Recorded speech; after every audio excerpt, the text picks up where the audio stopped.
All of the paper used in Europe between the 14th and 18th century was made by hand, one sheet at a time. Until the paper machine was invented around 1800, a team of 3 people accomplished this work. The roles of these 3 artisans and those of supporting co-workers are documented in detail in 18th century French papermaking manuals. The team included the vatman, who formed the sheets using a rectangular sieve-like mold, the coucher, who inverted the mold and pushed it against a wet felt, leaving the fresh sheet on the felt, and the layer, who removed the pressed sheets from the felts. It is an impressive fact of papermaking history that one of these 3-person teams could produce 1,500 or more sheets in a day, or roughly 200 sheets of paper in an hour.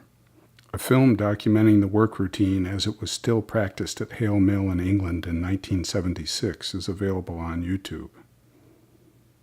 At the University of Iowa Center for the Book Research and Production Paper Facility, we have set up workstations for a 3-person team in an attempt to reach these historical production rates. The purpose of this project is to learn more about how paper was actually made as a utilitarian commodity for 5 centuries. More important, we hope to discover how such production rates impact the aesthetic properties of the finished paper. We are making 12.5 by 18-inch size sheets, often called Chancery. This size sheet accounted for 90% of the paper made after 1500. These paper dimensions were undoubtedly common because equipment and supplies for making smaller sheets were cheaper, and expenses were a major concern for anyone wanting to establish a paper mill. In addition, the smaller sheet size was easier to work with at all stages of the papermaking process, a great help when training younger workers. The historical raw material for paper was old rags made of linen, hempen, and sometimes cotton fiber. Due to the introduction of synthetic fibers, which can complicate processing, we begin with new textile quality hemp and cotton fiber in making most of our paper. Fiber, as it is drawn out, ready for spinning in the textile industry, is laid out into hanks of about 40 strands and then cross-cut into 2.5 millimeter lengths on a German-made flock cutter. 10 pounds of the fiber is soaked in water and later drained and cooked in a lime solution to swell the fiber and leave it more receptive to beating. The cooked fiber is loaded into a beater where it is washed with a drum-type washer to remove excess lime, and then beaten to fibrillate and macerate the fibers so they will form strong bonds with each other during sheet-forming, pressing, and drying. Enough beaten fiber is added to the vat to make 50 sheets. The thicker pulp is allowed to settle lower in the vat and then drawn up as papermaking continues in order to make sheets of uniform thickness. The person at the vat needs to take up just the right amount of pulp and then shake the mold so the pulp settles evenly before the excess water drains through the porous surface.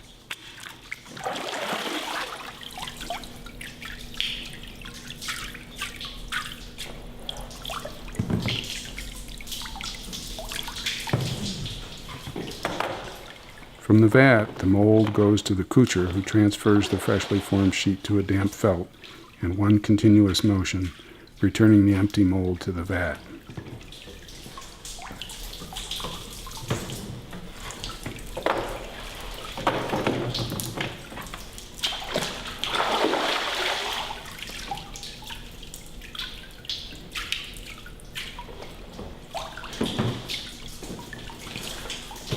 While the vat person and the coucher are at work, the layer is parting the damp paper from the felts in a previously pressed stack or post of 50 sheets. She lays the damp paper in an accumulating pile and passes the felts to the coucher. We learned 2 things very quickly. First, we could indeed make 100 to 200 sheets an hour, and second, 10 pounds of pulp was used up in about 3 hours.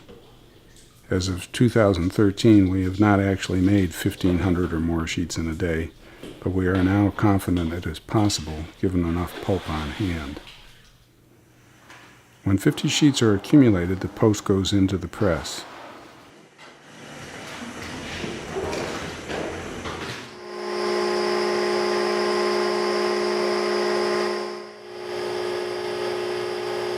50 tons of pressure is applied over a 3 to 4 minute period.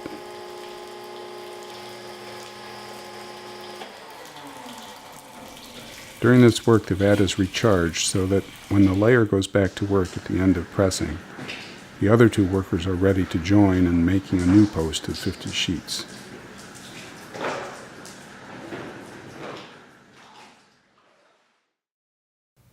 At the end of the day, the accumulated stack or pack of damp paper is gradually squeezed in a screw press over a 30-minute period to expel more water.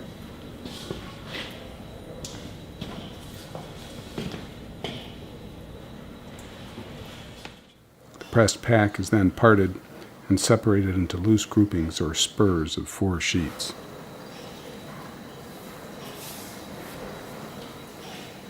The paper is then hung to dry in a sheet plastic enclosed area designed to slow the drying rate.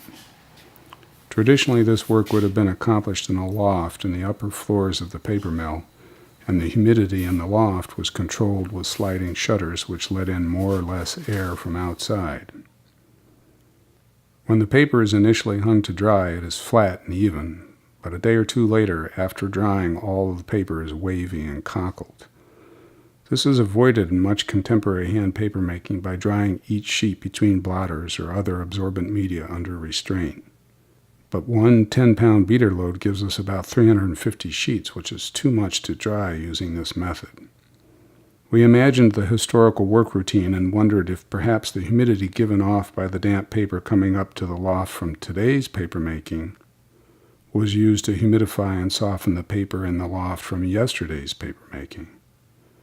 So we tried humidifying the drying space to simulate all the moist air that might come from the sudden arrival of a lot of damp paper.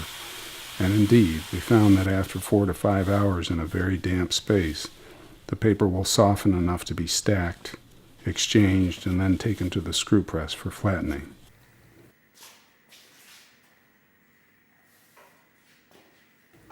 Subsequent exchanges and returns to the dry press can be used to get the paper eventually flat and dry.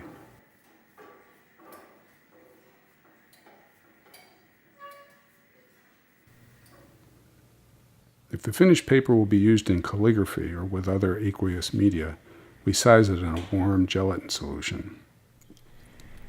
Sizing takes place in a stainless steel double boiler tray. Typically, the warm gelatin is a 3% solution. The sheets are added to the solution in groups of about 12 sheets, allowed to thoroughly absorb the size, and move to an accumulating stack.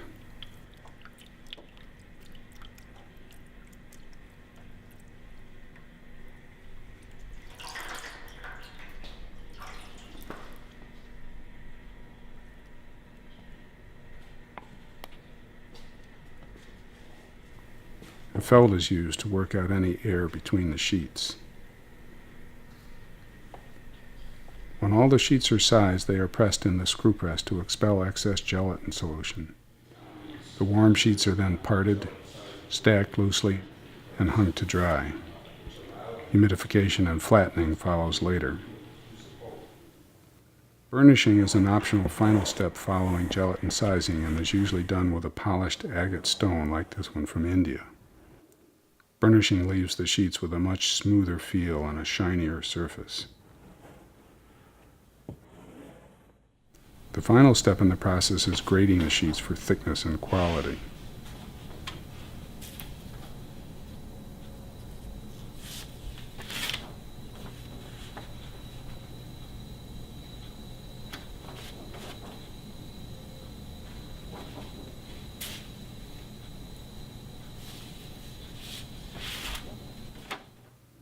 We're not yet satisfied with the results of this experiment. We are still perfecting the process of sheet flattening.